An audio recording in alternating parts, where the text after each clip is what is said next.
Today's video was a difficult one to write, both in terms of making sure I tried to get the numbers right, but also all of the information that is packed into it. It's quite a long video. It's going to be difficult to film, I assume, because I'm sitting here just about to film it. I suspect it's going to be difficult to edit, and I know it's going to be difficult to watch. And I haven't scripted this bit because literally just as we are about to film, we found out that the White House has announced that it is now going to control which journalists have access to the White House, which journalists have access to the president, and which journalists get to ask questions. Now, historically, the White House Correspondents Association, which was basically a conglomeration of all of the different news outlets around the world, picked who would get access to the inner press pool that would do things like fly on Air Force One, go to special events with the White House team, and be able to ask the president tough questions. That is no more. The White House has decided that now it's only going to let the news outlets that it likes, that it favors, into the press pool, into the intimate press pool. Taken into the context of everything else that's going on in the US right now, including several news channels in the US firing people of color, firing diverse voices, in what feels like an attempt to appease the White House. It scares me, especially as an independent content creator who tries to make content that's focused on news. In another timeline, I wouldn't have to make this video. I am blatantly aware that this video is going to be, by its very nature, political because I am discussing political things. And yes, I think it's fairly well known that I lean left. And yes, some of my snark means that I'm not a traditional journalist. I never pretend to be. But if you are not worried, scared, concerned over what is happening in the US right now, both at a national level and at an international level, if you're not scared with how the press are being cajoled and bullied and banned into submission, you should be. This video, as I noted a few minutes ago, is going to be tough to make. But I hope that I am allowed to continue to make these kind of videos. I now genuinely worry how long it's going to be before we are no longer allowed to continue to make these kind of videos. So support your independent journalists, whether that's us, whether that's your local paper, whether that's your community organization that does local interest stories. Because you don't know how long they're going to be about.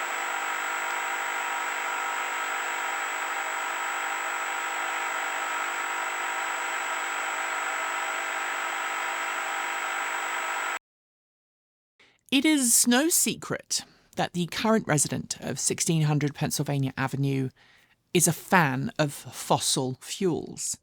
Last March, just as the previous election campaign was heating up, he gave a special event at Mar-a-Lago where he told oil industry executives that if they raised $1 billion for his campaign and he won the presidential election, he would roll back environmental protections, dismantle all progress made under the Biden administration to curb unfettered oil and gas exploitation and pollution, and more. His campaign, even as it was bankrolled by Tesla CEO Elon Musk, placed anything to do with cleaner, greener, safer, smarter and more equitable transportation and energy directly into his crosshairs. And since his election win and subsequent inauguration, he's done much of what he threatened, signing executive order after executive order to remove checks and balances from the federal government, allow almost unfettered access by the oil and gas industry to millions of square miles of federal land, some of it considered areas of natural and scientific interest, and halted massive amounts of previously allocated federal funding for green energy and transportation projects. According to the White House and the unelected person placed in charge of the process, Elon Musk, this is happening in pursuit of slashing alleged wasteful government spending. Although repeated examinations of the claims he made up have not really stood up to even the lightest scrutiny. The end goal? According to Doge and the President, to tackle the federal deficit and save taxpayers' money. In general, when one burns one's house down to save the electricity bill, one wouldn't consider it to be a financially prudent act or an effective way to curb spending. But hey, we are just a tiny, whiny little YouTube channel.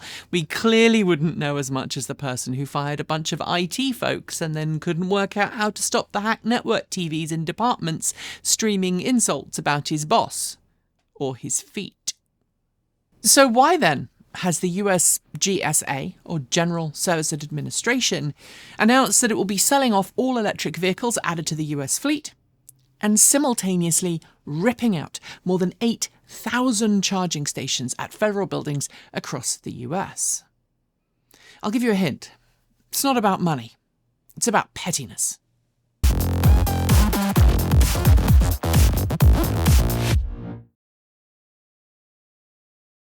I suppose I should apologise that we're doing another video on the US federal government's attacks on clean energy and transportation, and I know that many people will be upset that this is political, but I promise that this video is relevant, especially if you are a US taxpayer, because it relates to both electric vehicles and how your money is spent. I'm going to start with what we know, and I'll give some background for context. Then I'm going to ask why this is happening. No, I mean why it is really happening, not why they say it's happening. And then I'm going to explain why this particular path forward is going to be bad for the government, bad for EV companies and charging providers, and bad for taxpayers too. To the what? Late on Friday last week, the General Services Administration, which is the agency within the US federal government responsible for managing all federally owned and operated buildings, announced that it would be shutting down and removing all electric vehicle charging stations at federal buildings across the US. In cases where there's a maintenance contract in existence, which is quite common for commercial or industrial charging stations, regardless of their location, the GSA says it will work to cancel those service contracts as quickly as possible. Once those contracts have been completed, it will then power down all of the currently installed charging stations and pay someone to remove them. At the same time, the GSA has confirmed it will cancel all pending installation contracts for charging stations at federal buildings and ultimately will sell all of its plug-in vehicles off across all of the government fleets it controls.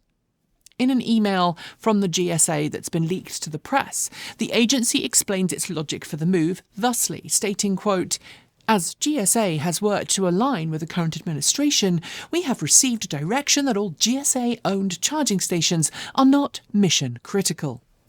Continuing that, quote, "Neither government-owned vehicles nor privately owned vehicles will be able to charge at these charging stations once they're out of service." End quote. Prior to the news, there were an estimated 8,000 active charging stations operated at US government facilities across the US, some of which were only accessible internally, and some of which were located in publicly accessible parking facilities attached to federal buildings. Some were level 2 charging stations suitable for overnight charging, and some were higher-powered DC fast charging stations. In preparing this video, I tried really hard to cross-check a bunch of different sites to locate various EV charging stations on federal property. And I thought that would be easy. After all, the US federal government, for years, has operated a charging station location tool through the US Department of Energy's Alternative Fuels Data Center. The website for that tool, unlike the GSA's web pages for EV charging deployment, which are now only available via the Internet Archive, is still up and online at the time of writing, but is certainly giving me unexpected errors and not working fully. I should note, however, that experiences seem mixed. I reached out to some of our Discord members to ask them to check this out while I was working on the script, and some of you had no problems at all, so it could just have been bad luck or bad connections on my end. But hey, thanks to the Internet Archive, you are supporting it if you're able, right? I had been able to find some of those archived posts, which eventually led me to a non-archived post that's still up on the gsa.gov website discussing National Drive Electric Week from 2023 and celebrating the opening of a new series of DC fast charging stations at Fort Knox in Kentucky. This is good because the photo that accompanies the post, the one behind me, not only details the charging station types, they're ChargePoint fast charging stations, ChargePoint Express 250s in fact, which each retail for about $40,000, but also confirm that they are there and were functional. There are 12 stations at that location, split between two different parking structures, so that represents about $480,000 of hardware investment before installation. I'm going to assume the federal government didn't pay $40,000 per station, though, because government procurement usually means some level of discount over retail pricing. But that's money that's already been invested in charging stations that are currently operational. That's charging stations that have already been commissioned and ones which are already generating revenue for the government. Using the aforementioned very unhappy, unwell alternative fuel data centers tracking tool, which I did manage to get working just enough to return results using a series of charms, potions and advantage rolls, the Fort Knox charging stations no longer actually show up as existing, at least not for me. The nearest charging stations are listed a ways away in Elizabethtown, a short 15 or so miles from the army base. Check on PlugShare though, and the charging stations still show. 8 in one location and 4 in another. According to the listing, the stations were open to the public and required a pass to be obtained, a free pass, in order to be let onto the base to charge, and given their location, seemed to be pretty popular. Depending on the time of day, prices to charge there ranged from 12 cents per kilowatt hour up to 45 cents per kilowatt hour, with a minimum fee of $2. But the most recent check-in that I saw from Friday last week reported the units aren't allowing charging anymore. The person who posted that most recent check-in also noted frustration that when they reported issues with the site, their check-ins reporting the problems appeared to mysteriously vanish shortly thereafter. Aside from the frustration associated with finding the charging station you're planning to charge up at has suddenly been removed or intentionally decommissioned, removing charging stations that have already been funded and which are revenue generating isn't saving anyone money. In fact, its removal will cost more. And I'll come to that later. And if you're still questioning these facts, let's add some more context to this and the whole Doge government efficiency claims. I'm going to warn you that the next few minutes will all be about politics and budget, so feel free to skip if you want, but I hope you do stay around. And to do this all, we need to remember some simple things. First, government spending, the federal budget in fact, is Hitchhiker's Guide vast in its number. Even Vogons, who are known universe-wide for their brutal adherence to the deep minutiae of government bureaucracy, might wish that they were actually better marksmen after reading the US budget. Right now, though, I think they are the third worst marksmen, if memory serves correctly. Last year, the US federal budget, which ran from October 1st of 2023 through to September 30th of 2024, spent a total of $6.75 trillion US dollars. That's with a T for transport evolved. A trillion is a 1 with 12 separate zeros after it. A number so freaking massive that most people just cannot comprehend it. I can't. And to put it another way, if we're going to discuss Elon Musk, under his eye, his current net worth at the time of filming this is approximately 5% of the total US spending from 2024. If that feels small, remember that Elon Musk currently has a net worth that is 1.54 billion times larger than the net worth of the average middle-aged homeowner in the US. Makes you feel small somehow. Praise be. Admittedly, the US federal budget resulted in a deficit for that year, the difference between receipts versus outlays of more than 1.83 trillion US dollars, and the whole alleged drive behind the existence of Doge, at least publicly, is that it's all about reducing government waste. But it's also worth noting a few things before we return to EV-specific points. First, the US has some pretty low corporate tax rates, and as a share of the country's GDP, corporate income tax revenue is just 1.6%, while statutory corporate taxes sit at 21%, and the current Trump administration wants this to go even lower.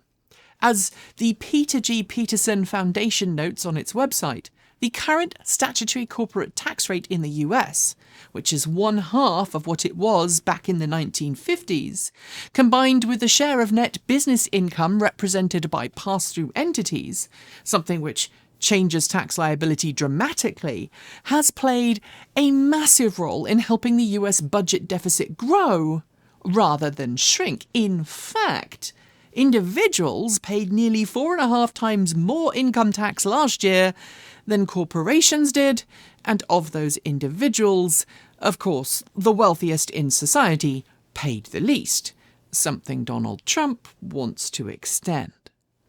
It's also really important to understand here that at a fundamental level, the US federal budget is not like a supersized version of your household budget. Disingenuous politicians often like to compare deficits to a family spending more than its income. They also like to shriek that it's unsustainable, especially the bits that particular politician finds unsavoury. But the budgets of nations are vastly more complicated, and those countries have far more levers to manipulate than your standard household can. When you spend more than you have coming in, you can't just say that your kid pays more tax. So to use those kinds of arguments is an attempt to try and mislead those who don't have the financial knowledge to realise that that particular politician is, to use a technical term, suffering from profound fecal impaction. Taking all of this into context, let's look at the question about money. Is it actually all about saving money? No. In a word, no. In fact, according to the folks over at E&E News, it's now estimated that the GSA's removal of EV charging stations, something an insider termed quote-unquote unprecedented, will actually cost the federal government around $1 billion US. That's right, $1 billion US to remove things that are already in place, providing a benefit and earning money. The news has been full of talk from Doge about its supposed savings and alleged uncovering of fraud. Many of these stories have been debunked, and many of the figures given have proven to be incorrect. Just this past week, the New York Times showed that a claimed $8 billion of, quote, saved money was actually $8 million, which is a massive rounding error by anyone's standards, especially from an organisation supposedly focused on saving money. And the claim that there are many people drawing Social Security who are older than the verified oldest person alive, that actually turns out to be caused by the fact that the program used to work through Social Security data was based on COBOL, an old programming language that's not generally used by folks today, and whose weird quirks when faced with empty data fields was to default to a date 150 years ago. Turns out, if you hire utterly just out of college ideologues, you don't actually get the best quality coders. If you can look me in the eye and tell me that this behaviour from Elon Musk and his team at Doge is demonstrative of someone who still wants to transition the world to electric vehicles, and you can state categorically that you believe his approval of all of this is somehow a move in the right direction, I believe you might want to sign up for a therapy service that's known on YouTube and has some particularly shitty behaviour towards its therapists and clients. A therapy service whom we politely told to get lost last week after it tried to pitch us a sponsorship package in a non-descriptive mass mailer.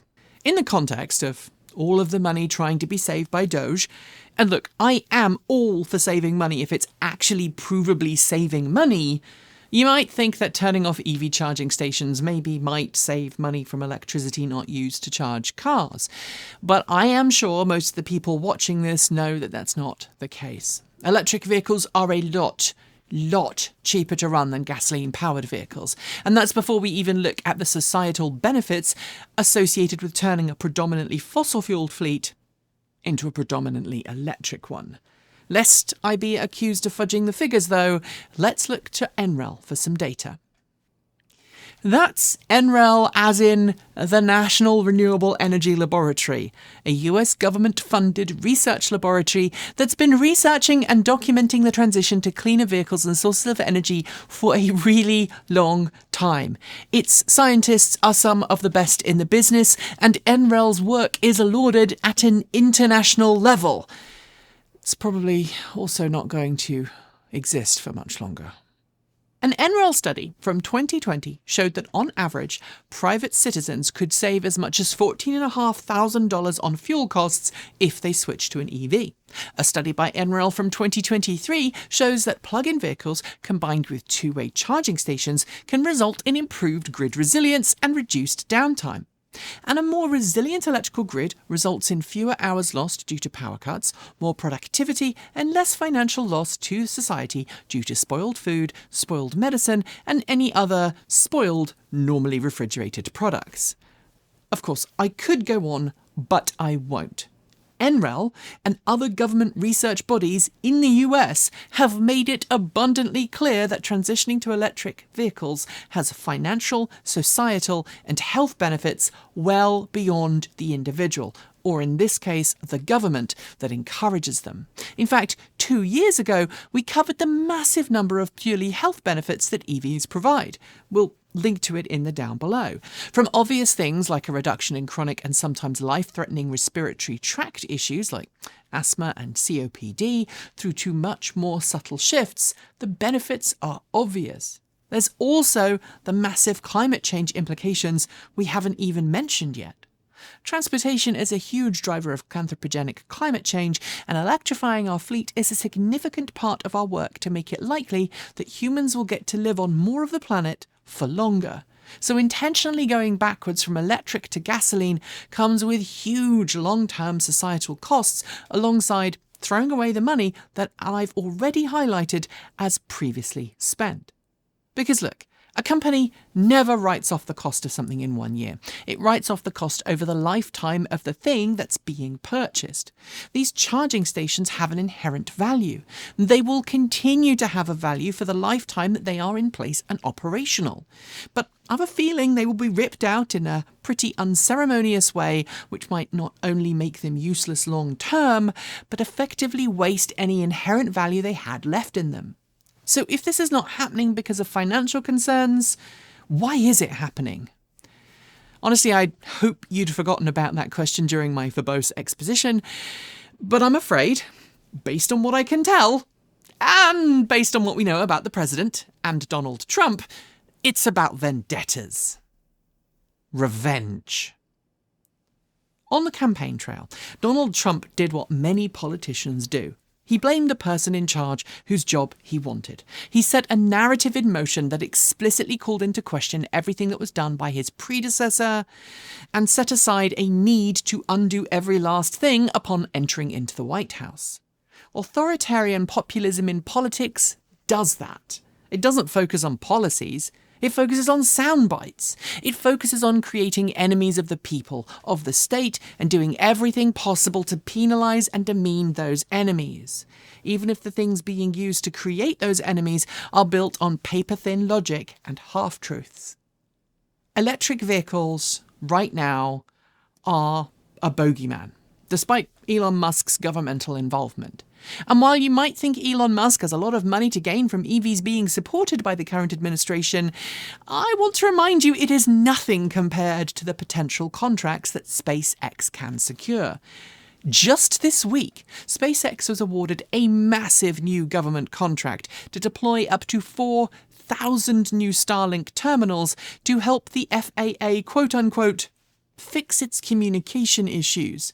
Now, I don't know about you, But the primary concern that the FAA has had for several years now has been a lack of trained air traffic control staff, something that cannot be fixed by buying new network connections or firing FAA staff. And while we're here, let's talk about the Cybertruck budget allocation. I'm not going to go into a huge amount of detail here, because that could be a video in of itself. But it appears that there is a discrepancy between what the previous White House set aside for electric vehicles in its State Department budget for this fiscal year, and the line item that mysteriously appeared at the start of the year for $400 million of Tesla Cybertrucks. NPR has a great article on it, so I'm going to link to it rather than talk about it here, but there's plenty of evidence in that article to suggest a certain company is benefiting from a certain CEO's position within the government, which, and I should point out here, I am not a lawyer, according to Title 18 USC Chapter 11 of the Federal Code, is legally questionable by my very not a lawyer reading of it. Aside from the costs associated with removing all of these charging stations, and the implication that as soon as the end of this week all US government-owned electric and plug-in hybrids will be effectively rendered unusable by pool drivers unless they're charged off-site, this sudden news also pushes back plans for the US federal government, previously laid out to reduce its carbon footprint, lower operational costs, and where possible, replace internal combustion engine vehicles with zero or low emission ones. Aside from the financial implications of removing these charging stations and the financial implications from selling the estimated 25,000 EVs currently on government fleets outside of the military and post office, a sell-off which could lose the government an estimated $225 million in asset write-downs and a further $700 million in replacement vehicle costs before we even factor in higher fuel costs and maintenance, they have the detrimental health costs of all of this.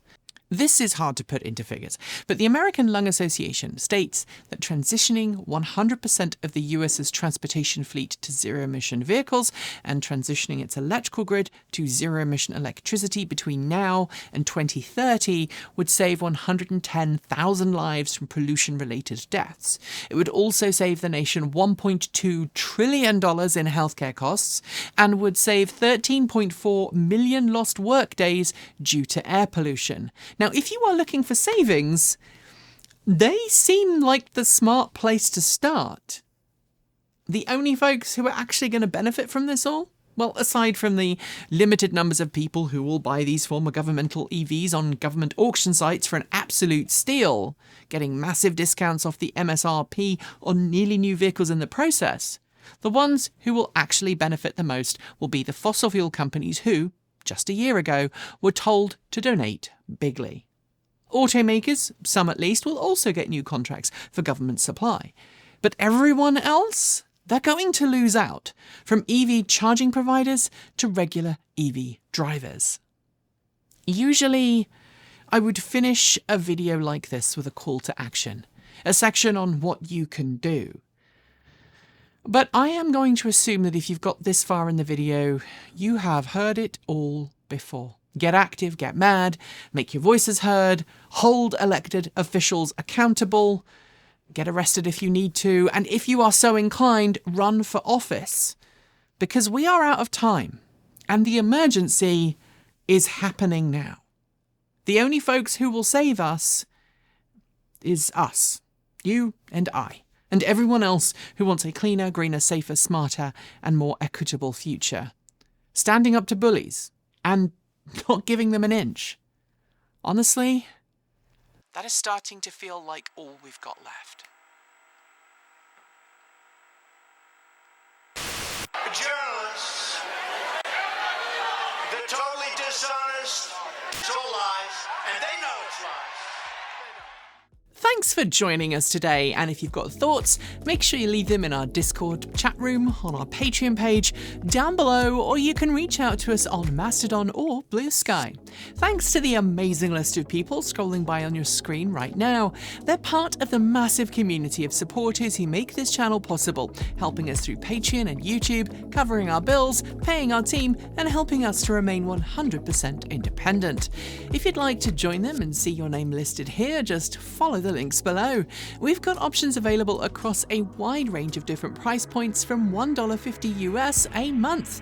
A massive welcome to our newest supporters: BK Davy D, ACM 1985, Alan Jukes, Larry E, Dana Vastman Pearson, Stephen Boivin, Idressa So Good Doggo, R. Thompson, Steve Hawkins, Peter Hoyflick, Steve Bogt, Timebender, Almir Demir, Eric Mara, Lucas Lipka, Stephen Stanton, and Michael Kolasvari.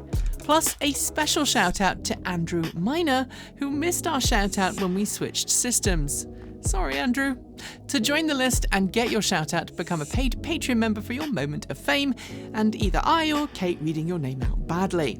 And you can even gift membership to someone else. If you'd like to support us with a one-off donation, you'll find links below to make Ko-fi and Bitcoin donations, and we even have a good old-fashioned PO box you can reach us at for the time being. Address you'll find below. You'll also find links to our swag store, and if you are someone who has to shop on Amazon, please consider using our affiliate link so we get commission, not Jeff Bezos. So we can continue to focus on making our content even better and reduce producer burnout. We're being a little freer with our release days, but plan on dropping new content every Tuesday, Thursday and Saturday on our main channel, plus something over on Sunday on Transport Evolved Take 2. If you want more, the mighty algorithm that hates us thinks you should watch this video, but this one is one we'd like you to check out. Be awesome, be kind, be intentional, and don't forget to resist. Keep evolving!